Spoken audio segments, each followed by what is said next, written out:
Happening tomorrow, the commemoration of the 60th anniversary of the March on Washington. Now, it was August 28th, 1963, when hundreds of thousands of people took to the steps of the Lincoln Memorial in Washington, D.C. as part of the largest push for civil rights in history. And it was capped with Dr. Martin Luther King Jr.'s I Have a Dream speech.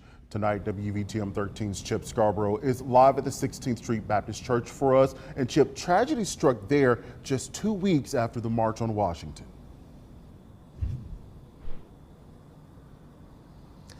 That's right, Jarvis. 4 young black girls were killed in a bombing here at the 16th Street Baptist Church in Birmingham in September of 1963. And just across the street from the church in Kelly Ingram Park, the statues of the 4 little girls whose lives were taken nearly 60 years ago. The August 28, 1963 March on Washington is still referred to as one of the greatest and most consequential racial justice and equality demonstrations in U.S. history.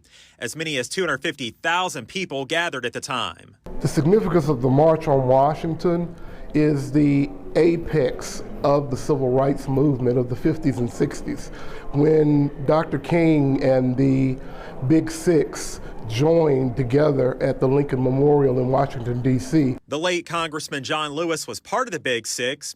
The group pushed for things they had been pushing for decades, specifically jobs and justice. And they were able to make a point to the nation that these things had not been achieved in a sense of equality with America's citizens. Dr. King's 15-year-old granddaughter was among many who gathered in the nation's capital this weekend to mark the 60th anniversary of her grandfather's speech. 60 years ago, my grandfather delivered his dream, his message, and that was a call to action. And 60 years later, the dream still has not been fulfilled. We are not where we need to be. Dr. King's son reflecting on what his dad would be thinking now. Dad would probably say, now is the time. We must preserve, protect, and expand democracy. We must ensure that voting rights is protected for all people. We must ensure that our women and children are treated fairly. We must end gun violence. Historical experts agree there is much work to be done. The difficulties that our nation has in terms of the division that we face is something that is not going to go away.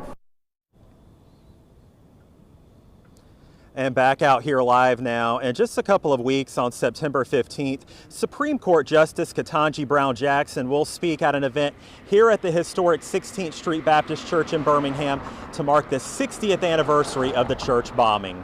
Live in Birmingham tonight, Chip Scarborough, WVTM 13.